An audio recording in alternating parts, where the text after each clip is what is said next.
नमस्कार, चुनावी विश्लेषण में आपका स्वागत है। और देश के मिजाज को लेकर सी वोटर ने नए आंकड़े जारी किए हैं। आज चुनाव होते हैं तो फिर किसकी सरकार बन सकती है, लोकसभा चुनाव को लेकर सटीक और महत्वपूर्ण आंकड़े सामने आ चुके हैं। एक तरफ एनडीए तो दूसरी तरफ इंडिया गठबंधन, लेकिन जिस कार से यहाँ पर जेनजी वोटर्स को लेकर हलचल रही है, उसी बीच सर्वे के आंकड़े बेहद ही चौंकाने वाले सामने आ रहे हैं। देश के मिजाज को लेकर जो सी वोटर ने अपने सवाल पूछे हैं, उनमें चौंकाने वाले आंकड़े भी सामने आए हैं। अगस्त 2025 से 2026 अगस्त तक यानी प्रधानमंत्री की जो पॉपुलैरिटी रही, उसमें गिरावट देखने को मिली है। और इसका कितना नुकसान लोकसभा चुनाव में हो सकता है, ये काफी महत्वपूर्ण हो जाता है। लेकिन बात की जा रही कि परिसीमन और यहाँ पर जातीय जनगणना को लेकर भी काफी हलचल रही है।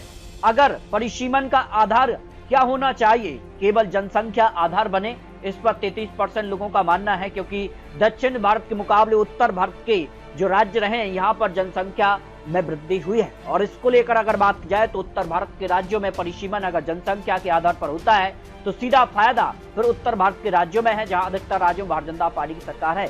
जनसंख्या नियंत्रण भी आधार बने, 40% लोगों का इस पर मानना है। और मौजूदा जो बंटवारा जारी, उस पर 9% और अन्य मुद्दा हो सकता है, इस पर 17% लोगों की राय सामने आई है। देश के मिजाज को लेकर एक देश एक चुनाव का समर्थन लोग करते हैं, क्योंकि अधिकतर राज्यों में यहाँ पर चुनाव चलते हैं। और इस पर देखिए, नहीं कहने वाले 24% हैं कि एक देश एक चुनाव नहीं हो सकता, जबकि समर्थन में 70% से ज्यादा लोग आ जाते हैं। इसके अगर बात की जाए, देश के मिजाज को लेकर बड़ा सवाल था कि उत्तर प्रदेश, जो कि माना जाता है कि केंद्र को रास्ता उत्तर प्रदेश से ही कर जाता है, और यहाँ सबसे ज्यादा 80 लोकसभा सीटें हैं। अगर आज चुनाव होते तो इंडिया गठबंधन को एनडीए से ज्यादा लोकसभा सीटें मिल सकती हैं। 41 सीटें इंडिया गठबंधन खाते में और एनडीए को 38 सीटों और अन्य खाते में 1 सीट, जबकि पंजाब की 13 में से 11 सीटों पर इंडिया और 1 सीट पर एनडीए और 1 सीट अन्य के खाते में जा सकती है। जो यहाँ पर सी वोटर का सर्वे देश के मिजाज को लेकर बड़ा सवाल था। जबकि बंगाल को लेकर बात की, इंडिया गठबंधन को 7 सीटें, एनडीए को 35 सीटें, और महाराष्ट्र में यहाँ पर इंडिया गठबंधन को 17 और एनडीए को 31 लोकसभा सीटें जाने की संभावना सामने आ रही। जबकि पोल टेकर ने भी कई बड़े सवाल पूछे थे। पोल टेकर में अगर बात की तो युवा अपने भविष्य के लिए किसे अपना नेता मानते हैं? नरेंद्र मोदी को 23% युवा अपना नेता मानते हैं। राहुल गांधी यहाँ आगे निकल गए, 69%, और क्षेत्रीय नेता होना चाहिए 2%, और कोई अन्य नेता होना चाहिए, ऐसे 6% लोग आते हैं। क्या यहाँ पर सीजीपी युवाओं की आवाज है?